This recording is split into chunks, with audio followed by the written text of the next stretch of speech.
है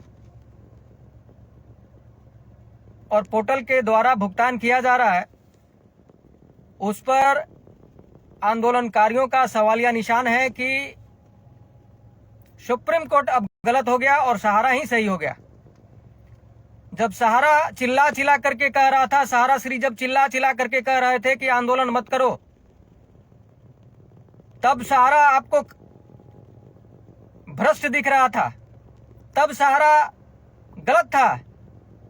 और आज जब सुप्रीम कोर्ट के आदेश के बाद सरकार के पोर्टल से जब भुगतान हो रहा है, तब सुप्रीम कोर्ट गलत और सहारा सही दिखने लगा है।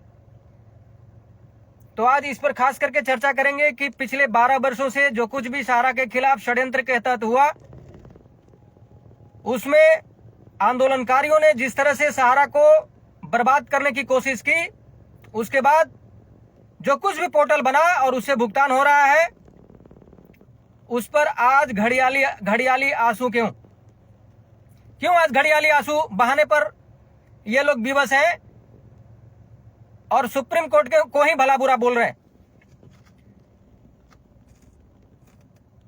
पिछले काफी दिनों से सहारा के फेवर में, सहारा के लिए जहां कहीं भी डिबेट हो रही है, जहां कहीं भी अपना पक्ष रखने का मौका मिल रहा है, मैंने हमेशा से कहा है कि जब सहारा के लिए पोर्टल बनी, जब कमेटी बना, सुप्रीम कोर्ट के सुपरविजन में जब भुगतान शुरू हुआ, तब यह तय हुआ कि सहारा की सोसाइटियों का 87,000 करोड़ का भुगतान सीआरसीएस पोर्टल से किया जाएगा।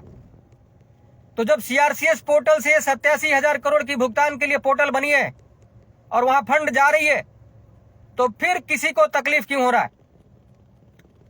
जो आंदोलनकारी चाह रहे थे, जो आंदोलनकारियों का मंशा था, सहारा की ऑफिसों को बंद करवाने का मंशा, सहारा के कार्यकर्ताओं को बर्बाद करने का मंशा, आज जब उसमें वो कामयाब हो गए और फंड पूरा का पूरा जब वहां जा रहा है, तो आज घड़ियाली आंसू क्यों और सुप्रीम कोर्ट कैसे खराब हो गई? सुप्रीम कोर्ट गलत कैसे हो गई? कल यही सुप्रीम कोर्ट जब सहारा के खिलाफ कार्रवाई करके पोर्टल बनवाई, सरकार से भुगतान करवाने लगी, तो ये लोग अपना क्रेडिट ले रहे थे कि मेरी वजह से पोर्टल आई, हमने पोर्टल बनवाया, हम भुगतान करवा रहे हैं। तो आज तकलीफ क्यों हो रही है? आज आप लोगों को तकलीफ नहीं होना चाहिए। जिस तरह से सहारा ने 2012 में अपना एफिडेविट दिया, जिस तरह से सहारा को और सहारा श्री को आरोपी बनाया गया और सहारा की बात को बिल्कुल नहीं सुनी गई, सिर्फ और सिर्फ फंड जमा करने की बात कही गई और आज तक सिर्फ फंड ही जमा कराने की बात कही जा रही है और किया जा रहा है, करवाया जा रहा है। सहारा श्री का एफिडेविट 2012 में सेबी ने मानने से इनकार कर दिया था।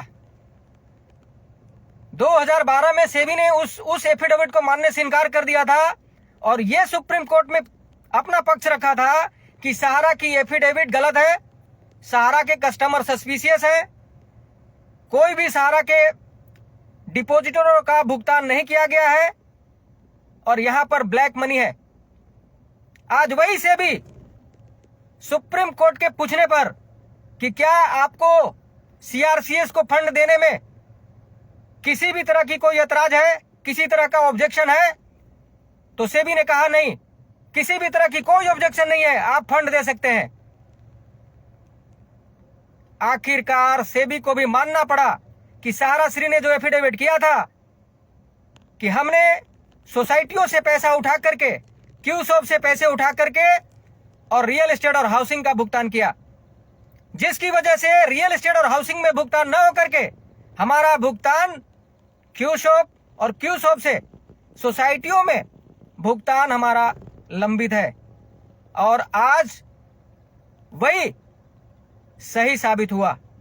मैं पूछना चाहता हूं, मैं उन तमाम देश भर में सहारा के लिए, सहारा के खिलाफ भुगतान क्रांति, भुगतान मोर्चा, जन आंदोलन, ये संस्था वो संस्था बना करके सहारा के खिलाफ सुप्रीम कोर्ट में जनहित याचिका, रिट पिटीशन लगाने वालों से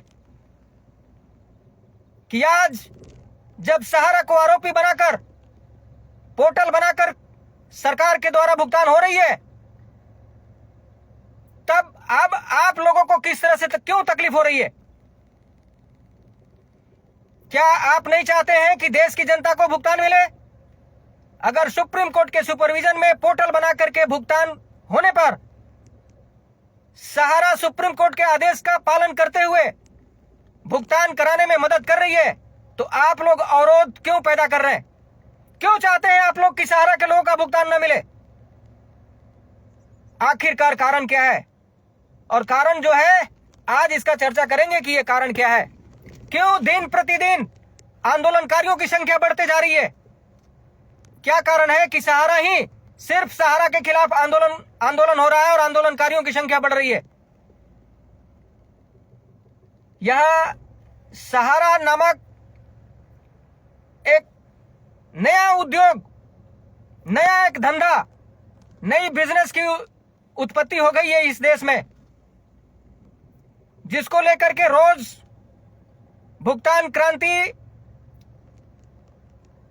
आंदोलन मोर्चा और संस्था बनाई जा रही है और पैसे कमाया जा रहा है।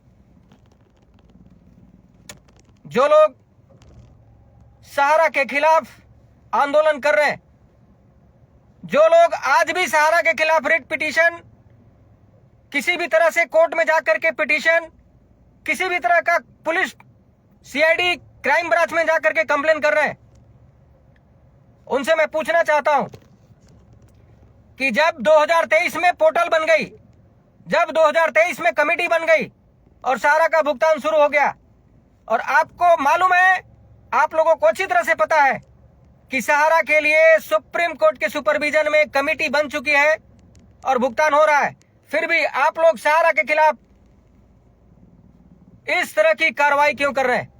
क्या ये सुप्रीम कोर्ट का अवमानना नहीं है? जब सुप्रीम कोर्ट सहारा को अपने अधीन रखा है और भुगतान करवा रहा है, तो पूरे हिंदुस्तान भर में आंदोलन सहारा के खिलाफ क्यों? मैं देश के जितने भी सक्षम प्राधिकरण है, शासन प्रशासन है, एसपी, डीएसपी, डीएम, मैं उनसे खास करके निवेदन करना चाहता हूं और उनको संज्ञान में देना चाहता हूं कि सहारा के खिलाफ कोई भी केस करने से पहले आपको यह संज्ञान में लेना चाहिए कि सहारा का पूरा मामला सुप्रीम कोर्ट में अधीन है और आज की डेट में ईडी के अंडर विचाराधीन है। इसलिए किसी भी तरह के कार्यकर्ताओं के ऊपर सहारा के ऑफिसर को प्रताड़ित करने के लिए केस दर्ज न किया जाए और उनको प्रताड़ित, शोषित न किया जाए, परेशान न किया जाए, क्योंकि हमारा मामला सुप्रीम कोर्ट में चल रहा है और सुप्रीम कोर्ट सहारा का भुगतान करवा रही है। जैसा कि आपको पता होगा कि 2023 से लेकर के अभी तक करीब 6,000 करोड़ का भुगतान हो चुका है। पूरे 1,74,000 करोड़ की देनदारी जो ईडी के प्रेस नोट में आया है, जो ईडी ने चार्जशीट दायर किया है, उसके हिसाब से सुप्रीम कोर्ट ने 2026 तक का डेडलाइन दिया है और भुगतान करने का पूरा मैनेजमेंट के ऊपर प्रेशर डाला है। आज 40,000 करोड़ के करीब लिक्विडिटी है, वो पूरा भुगतान होने जा रहा है। उसके अलावा सहारा की मैनेजमेंट को पूरा भुगतान करने के लिए सरकार को और सुप्रीम कोर्ट को सपोर्ट करना है और सहारा सुप्रीम कोर्ट का आदेश का पालन करते हुए पैसे प्रोवाइड करवा रही है। इसी सिलसिले में सहारा ने करीब 10 बड़े प्रोजेक्ट का ज्वाइंट वेंचर भी कर लिया है। मैं देश के सभी सम्मानित जमाकर्ताओं से कहना चाहता हूं कि आप लोगों को आपकी भुगतान सुनिश्चित करने के लिए सहारा ने 40,000 करोड़ की कैश देश की सबसे बड़ी अकाउंट सहारा से भी एस्क्रो अकाउंट में जमा करवा चुकी है।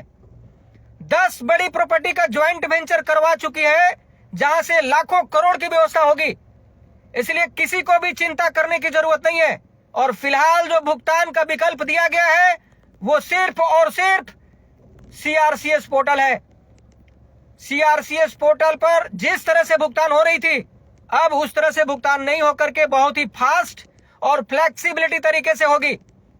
बहुत ही जल्द 2 से 4 दिन, 8 दिन, 10 दिन के अंदर आपको पोर्टल पर बहुत तरह की बदलाव दिखेगी, बहुत तरह की फ्लेक्सिबिलिटी दिखेगी और सबका भुगतान निहित है, सबका भुगतान तय है, सबका भुगतान किया जाएगा। आप लोग आंदोलनकारियों के कहने पर, संस्थाओं के कहने पर, सहारा विरोधी जितने भी गुमराह गैंग हैं उनके कहने पर किसी भी तरह का कोई भी स्टेप न उठाएं। सहारा के ब्रांच को संपर्क करें, सहारा के कार्यकर्ताओं को अपने साथ प्यार मोहब्बत से उनसे बातचीत करें, उनका समर्थन ले, सपोर्ट करें और अपना जो भी आपके पास सर्टिफिकेट है उसको अप्लाई करें। भुगतान 100% मिलेगा। सुप्रीम कोर्ट पर भरोसा रखिए, सहारा पर भरोसा रखिए, सरकार पर भरोसा रखिए।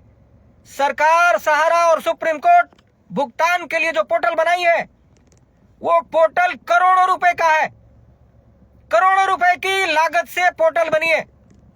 कोई मजाक नहीं हुआ है, जिसको आज आंदोलनकारी मजाक बना दिए कुछ हमारे गुमराह गैंग जो पोर्टल को अपना एक वैकल्पिक व्यवस्था बना लिए। मैं उनसे भी खास करके कहना चाहता हूं कि सचेत हो जाइए। जो पोर्टल के ऊपर आवेदन करवाने के लिए गुमराह करके किसी भी तरह से कोई भी धन उगाही कर रहे हैं और अगर मैनेजमेंट के संज्ञान में आता है तो रिकवरी होगी 100%। और उसके बाद सहारा क्या करती है आप लोगों को अच्छी तरह से पता है। इसलिए आप लोगों से भी खास करके निवेदन है कि आप लोग